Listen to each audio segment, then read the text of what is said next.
Workers, activists, and others in Asian capitals and European cities took to the streets on Wednesday to mark May Day with protests over rising prices and government labor policies and calls for greater labor rights. May Day, which falls on May 1st, is observed in many countries to celebrate workers' rights. May Day events have also given many an opportunity to air general economic grievances or political demands. Police in Istanbul detained dozens of people who tried to reach the central Taksim Square in defiance of a government ban on marking Labor Day at the landmark location. President Recep Tayyip Erdogan's government has long declared Taksim off-limits for rallies and demonstrations on security grounds, but some political parties and trade unions have vowed to march to the square, which holds symbolic value for labor unions. In Indonesia, workers voiced anger at a new law they said violates their rights and hurts their welfare, and demanded protections for migrant workers abroad and a minimum wage raise.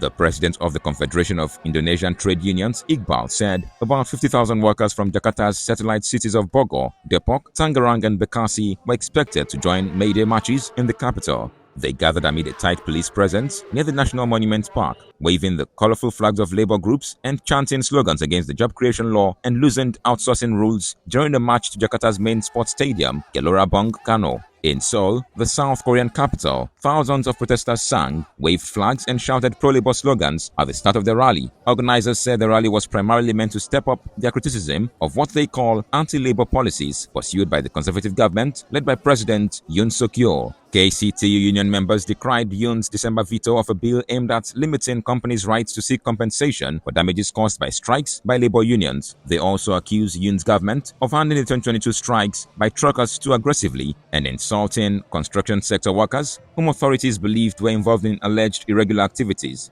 Since taking office in 2022, Yoon has pushed for labor reforms to support economic growth and job creation. His government has vowed to sternly deal with illegal strikes and demand more transparent accounting records from labor unions. In Japan, more than 10,000 people gathered at Yoyogi Park in downtown Tokyo for a May Day event, demanding salary increases that they said could sufficiently set off price increases. During the rally, Masako Obata, the leader of the left-leaning National Confederation of Trade Unions, said dwindling wages have put many workers in Japan under severe living conditions and widened income disparities.